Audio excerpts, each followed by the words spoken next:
I'm gonna just say it, bro. Don't cancel me for this.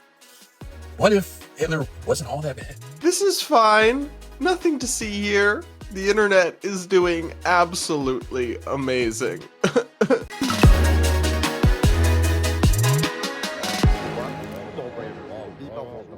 Whew. We are going to break down the extremely bizarre online discourse that's coming out over Ye, the artist formerly known as Kanye West's new song that openly praises Hitler, plus liberal protesters go insane during a congressional hearing with RFK Jr. and another unhinged TikTok. We're going to break down all this and so much more on today's episode of the Barad vs. Everyone podcast, my daily show where we take on the craziest ideas from across the internet, our politics, and our media, all from an independent perspective. Up first, like I mentioned, we're going to check in with Ye, and I don't really know how to prepare you for what I'm about to show you. I'm going to attempt to show you it in full and see if the YouTube overlords will let me get away with it. But he has a song that has been streamed millions and millions of times on X and on SoundCloud, even though it's being banned by most of the platforms, which we'll get into, that he just released. Kanye West, or Ye, who is, as we've covered on this show, very now clearly mentally unwell and openly anti-Semitic, has released a music video for a song called Heil Hitler. Yes, seriously, we're going to react to that song and then discuss it and then discuss some of the online commentary about it, because some new media figures are making some sort of bizarre defenses of it that I want to talk about. First, here's the song.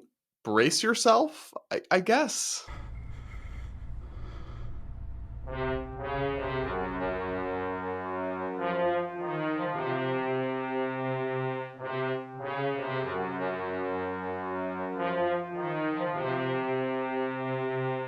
Man, these people took my kids from me, then they froze my bank account. I got so much anger in me, got no way to take it out. Think I'm stuck in a matrix, when I fuck's my nitrous. Yes, I am a cook, I like when people fuck on my bitch. The shit that I'm posting on Twitter, they telling me, hey, don't say that. How niggas can't see me in public, I'm driving an all-chrome Maybach. With all of the money and fame, I still can't get my kids back. With all of the money and fame, I still don't get to see my children. Niggas see my Twitter, but they don't see how I be feeling. So I became a Nazi, yeah, bitch, I'm the villain. Nigga, Heil Hitler. Nigga, Heil Hitler. They don't understand the things I say on Twitter. Nigga, Heil Hitler. They don't understand the things I say on Twitter. All my niggas Nazis, nigga, Heil Hitler. Nigga, Heil Hitler. Nigga, Heil Hitler. All my niggas Nazis, nigga, Heil Hitler. She wanna fuck with Japan, I put the chrome on the Benz. Nigga, Heil Hitler. She reaching down in my pants, she got the world in her hands. Nigga, Heil Hitler. Nigga, Heil Hitler. Nigga, Heil Hitler. All my niggas Nazis, nigga, Heil Hitler. Nigga, Heil Hitler. Nigga, Heil Hitler.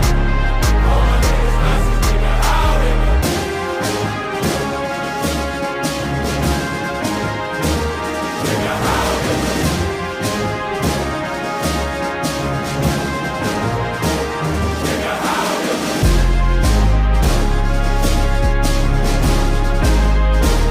Nigga, Heil Hitler.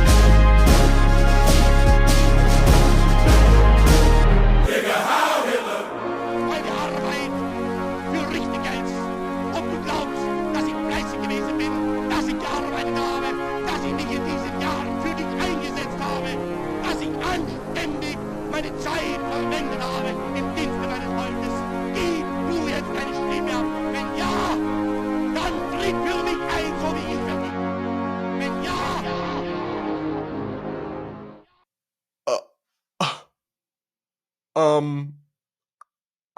I'm almost speechless. That's the first time I've sat and listened to the whole thing through. Not the Hitler sample at the end.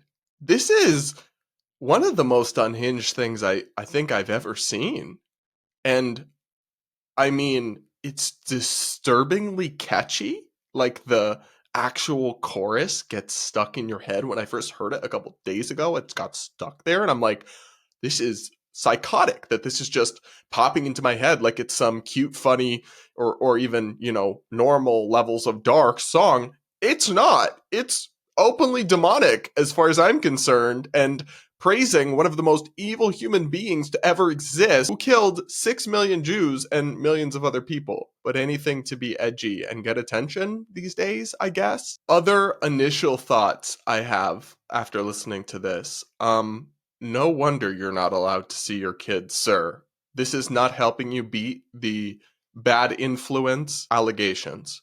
This is Exhibit A, in fact, proving the shouldn't be allowed around your children allegations. If you were actually concerned about getting custody of your kids back, posting and publishing this kind of insanity would seem to be the absolute last thing you should do, which makes me doubt either the sincerity of that concern or just whether he's even basically mentally coherent enough to put 1 + 1 = 2 together in terms of the consequences of his actions at this point. And it's like, no wonder people don't understand your tweets because it's all so incoherent and bizarre. This whole thing just comes off as like a huge cry for help and an attempt to sort of be transgressive for its own sake. Like, let's just say the edgiest thing imaginable.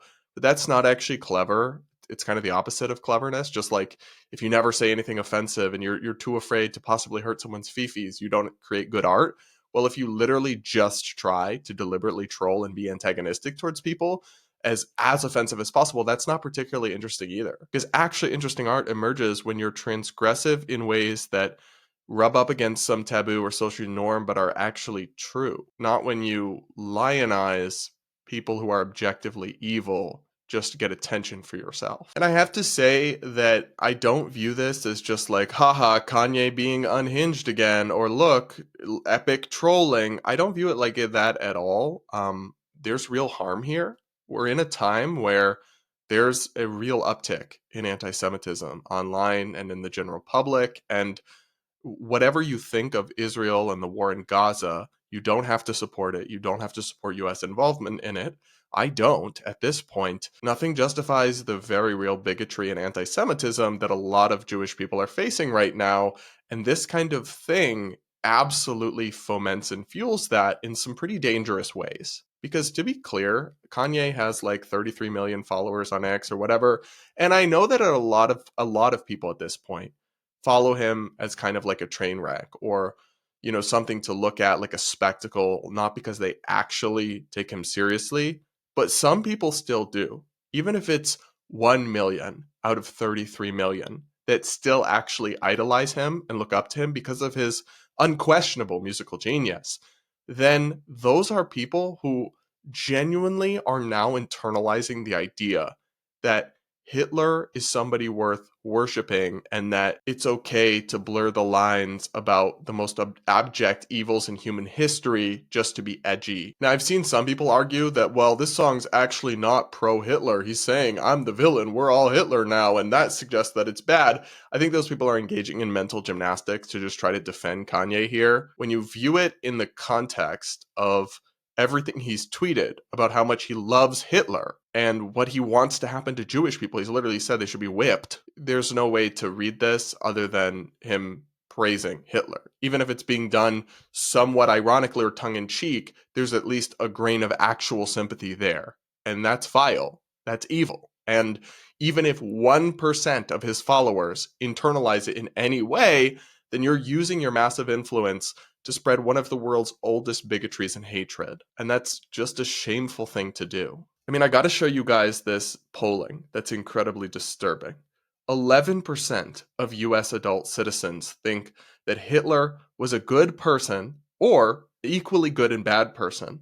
12% say they are not sure, and only 65% say he was a completely bad person. And this is polling from 2024. So, to reiterate, you have millions of Americans who essentially think Hitler got a bad rap and was kind of a good guy, which is unhinged and is dangerous. If they can actually view somebody who killed millions of Jews and other people as well in that kind of a light, they could view somebody who commits future atrocities in that light. They could be brainwashed to support that. I mean, I saw this unhinged video going around the internet after this song came out.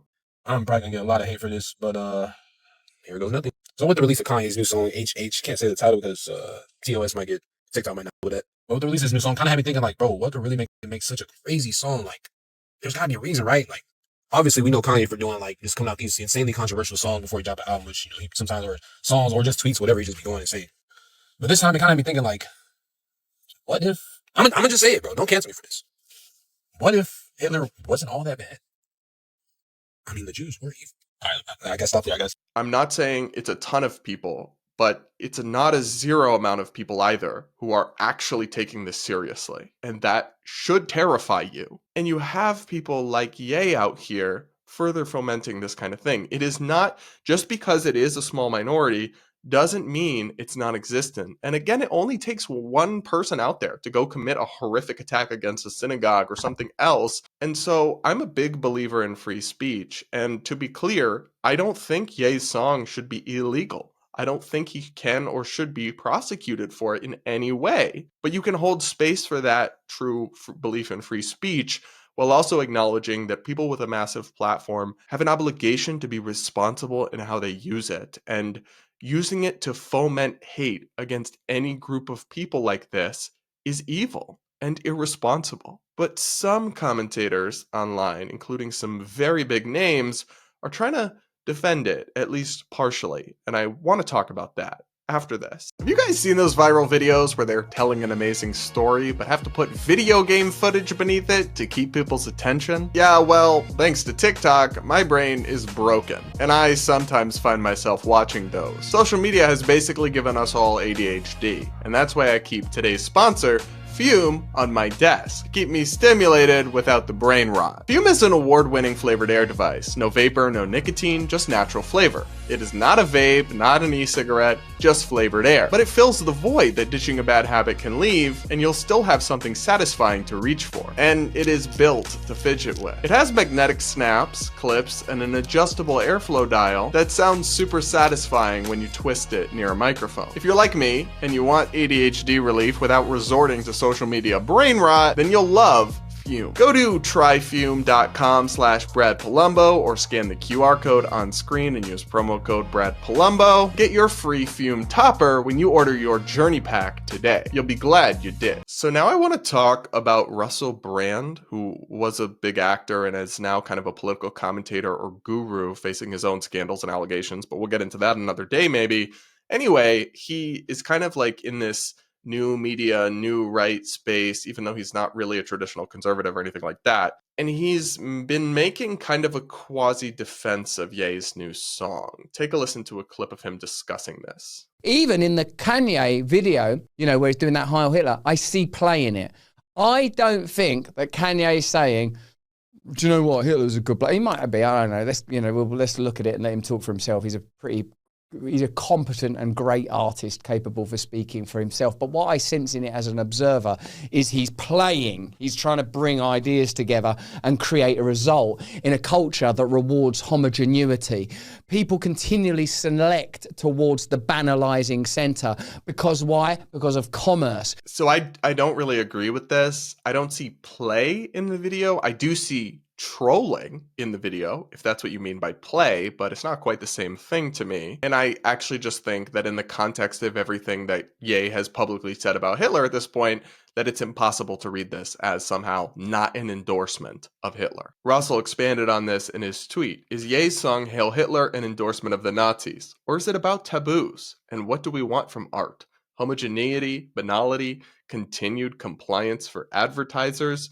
How can we be offended by Ye and not by Stephen Colbert's Vax song and dance? Here he's referencing an extremely cringeworthy bit that Stephen Colbert did during the pandemic, encouraging people to get vaccinated. So I understand the point about transgressing norms and stuff, but again, I think can be value in that when it's done for a reason, but just being edgy for edginess' sake is not interesting, is not progressive. And what is the actual message here that's somehow meaningful or interesting or true? There isn't one. At least, not that I can see. Again, it just seems like he's trying to be as transgressive as possible. But some taboos exist for a reason. My friend Billy Binion tweeted, "This epitomizes one of the biggest problems with the new right, which is that many of them cannot distinguish between cancel culture and having standards. You simply do not have to praise someone for saying Heil Hitler. That's not intellectual bravery, it's depravity." Jane Coaston, a liberal journalist who I'm friendly with, also tweeted,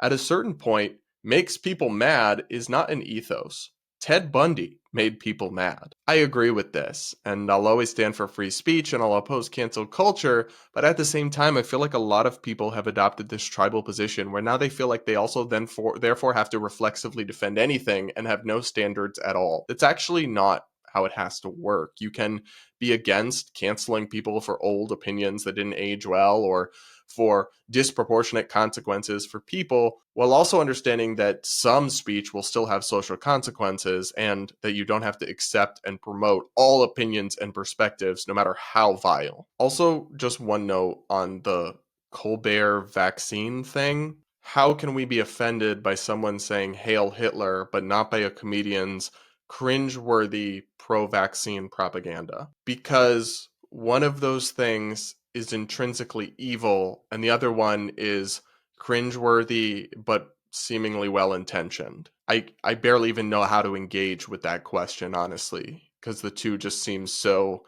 not remotely comparable. One final point about this Ye controversy that I do want to touch on is the fact that the song is being outright banned from most platforms, including YouTube, Spotify, Apple, iTunes, whatever it's called these days, and the like. Here's Joe Rogan's take on that. There's a benefit to just letting people talk. Like, let people say whatever the they want to say, even if it sucks. This is the benefit of Twitter. But this is also the bad part. It's like the song has so many millions of hits on Twitter. It's been banned from every platform. Yeah. But is it good to ban things from platforms, or is it better to let it be out there and let people talk about it? Because if you ban it, then people want to hear it more. That's true. And then it becomes more popular, and then it kind of supports what he says, which is that there's this concerted effort, if you talk about Jewish people, that they're going to remove you from everything, remove you from banking, which is what he's saying. They run everything. Mm-hmm. So if they didn't, like if it was just you were talking shit about Puerto Ricans, look what happened to Tony. Nothing. Yeah. He's doing great. Yeah. You know what I mean? Like if there's certain people that you're allowed to pick on and make jokes about or mock or say something, and you can get away with it. Yeah. Well, I think he's made his point. I think we all get it now. To be clear, Rogan is not endorsing or supporting the song. He makes it very clear elsewhere in the podcast. But he's saying he doesn't think it should be censored. I don't find the comparison to a joke that was offensive about Puerto Ricans quite the same. This is several orders of magnitude different, but I do somewhat take his point. These platforms do have terms of service and standards, and they don't have to allow literally all content, but there is something inconsistent about it that rubs me the wrong way. You can go on Spotify or Apple Music or any of these platforms and find all sorts of songs that have incredibly violent, explicit, hateful lyrics toward gay people, toward women, promoting acts of sexual violence, so much more, slurs of all kinds. The fact that Kanye's song is taken down because it's hateful towards Jewish people and crazy, obviously, but other stuff is allowed to fly, even though it's violent and it's hateful and it has slurs of all kinds, does strike me as unfair and inconsistent. And I do sometimes think that sunshine can be a good disinfectant, and that almost these platforms censoring this song sort of plays into his hands, not because it actually proves Jews control everything. That's not what it proves, but it does help him portray himself as a victim. They want to censor the truth, all this kind of stuff that almost makes it seem cooler, more verboten, more like forbidden fruit to young men who've grown up in this overly censorious woke culture who like the appeal of edgy stuff. They're like, oh, they don't want me to listen to this song. Now I have to. So I think that that approach is probably counterproductive, is definitely not entirely consistent. And so I'm kind of two minds of it. I can see the argument that, like, listen, these platforms do have standards. They don't have to allow every possible piece of music or art on them. But at the same time, I think if you're not going to enforce those standards strictly consistently, and if censoring the content may actually make it more appealing to people or draw more attention to it, then it might just be better to let it on there and let people hear it and hopefully come to the correct conclusion that these are just the ramblings of a disturbed and, yes, hate-filled mind. What do you guys think? What do you make of all this controversy and of the song itself? Do let me know in the comments. And please do make sure you're subscribed if you aren't yet, and do hit that like button while you're at it. Plus, remember to send in some voice notes with your woke horror stories or your personal situations you want my take or my advice on for my Friday episodes, where I take your voice notes and listen to them and give you my take on the show. Plus, check out the merch at the link in the description, and subscribe to my second channel, where I will be uploading exclusive content, original content, including a video that will potentially be out by the time this podcast airs. Okay, up next, we've got another entry in our running category of please, can liberals just act normal? Here's a clip from a congressional hearing featuring HHS, Health and Human Services Secretary Robert F. Kennedy Jr., that was interrupted by multiple left-wing activists. Take a listen. The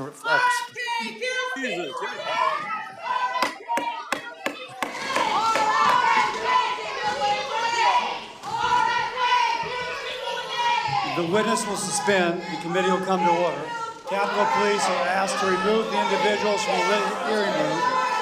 Members of the audience are reminded disruptions will not be tolerated.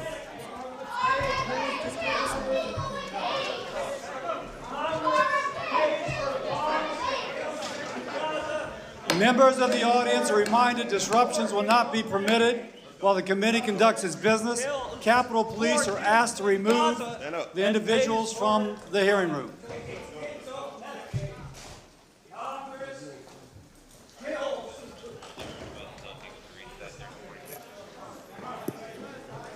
That was a made for C-SPAN moment. The secretary will resume.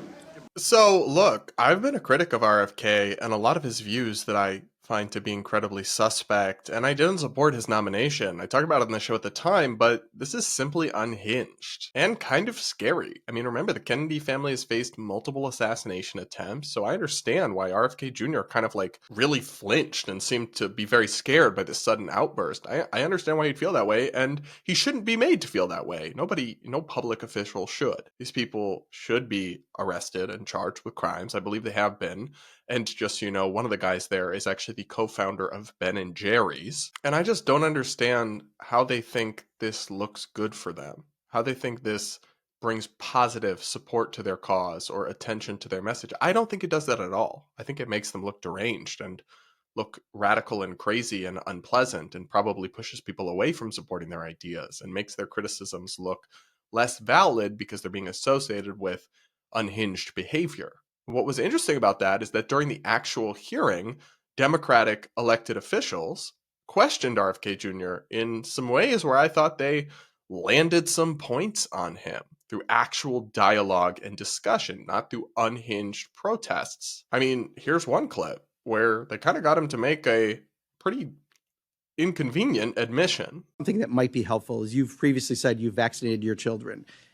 Just because I think this is a helpful answer, and this isn't a gotcha, I promise.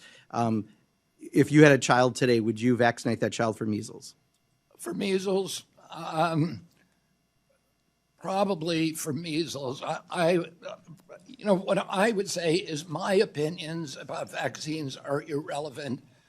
I have directed Jay Bhattacharya. Sure. No, like I said, I don't want to. So that everybody can make that decision. But I don't want to seem like I'm being evasive. Yeah. But I don't think people should be taking medical advice from me. Right. No, I got that. And I'm not asking you to give them medical advice, but would you vaccinate your child for measles? If I answer that question directly, that it will seem like I'm giving advice to other people, and I don't want to be doing that. I want people to make. But that's kind of your jurisdiction because CDC does give advice, right? I'm not trying to do it as a gotcha. It's just kind of. So the fact that RFK Jr. just said people shouldn't be taking medical advice from me when he is literally in charge of the CDC under his department, HHS, he is the guy in charge of public health agencies, and he just admitted people shouldn't take medical advice from him. That's not a great look for your HHS secretary to say. And if you're a Democrat who wants to discredit him, kind of just landed an actual blow there through dialogue. What a radical concept, right? But one thing that makes this even worse is the guy who did the protest, or one of the guys, the Ben & Jerry's co-founder, later admitted in a News Nation interview with Chris Cuomo that it wasn't even about RFK Jr. What is it about Bobby Kennedy that you believe is worth getting arrested for? It didn't really have anything to do with Bobby Kennedy. What it had to do with is that Congress has been cutting money for Medicaid, the health care for poor kids. So you just look even more unhinged when you're disrupting someone just for a general protest and it's not even about them or the topic specifically being discussed. Congrats, you just made yourself look even worse. What a wild world we live in. Sadly, this kind of stuff is not even particularly unusual anymore, but still, let me know what you think about it in the comments below. Finally, let's take a look at a video that's spreading around the internet right now from one lovely influencer. Warning, guys, she seems kind of unhinged. Hey, MAGA, is he dead yet? That's the only thing, the only conversation that I want to have with you. Whether or not he's dead yet. That is the only thing that I would want to hear out of your mouth. Is he dead yet? So stay off my page unless you're coming to tell me that Donald is dead. As a doornail. A dirt nap. Gone. Okay? Otherwise, go fly a kite, stay off my page. She seems stable and lovely. Guys, it's actually not normal to let politics break your brain to the point where you are eagerly waiting on people's death. And regardless of what side you are, if you find yourself feeling that way about politics, you need to touch grass. Also, no tea, no shade. What am I saying? Yes tea, yes shade. You do realize that, like, were Trump to die, JD Vance would become president, right? And so everything you're concerned about with the Trump administration would continue. In fact, in some ways, JD Vance may be more conservative or even to the right of Donald Trump on a whole host of issues, actually. So if anything, you might get MAGA even harder. I mean, I don't know, guys. Maybe there were always this many like deranged, mentally ill people out there, and just without the internet, without social media, we didn't hear from them or see them as much.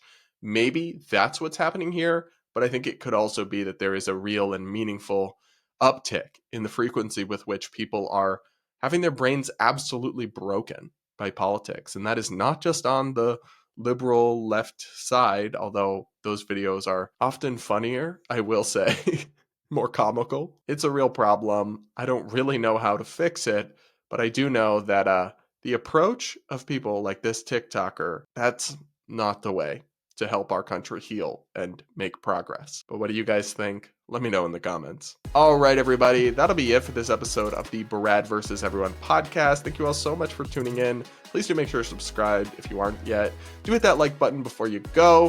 Thank you again to Fume for sponsoring today's episode. Remember to send in voice notes and check out the merch, all linked in the description. And with that, we'll talk again real soon.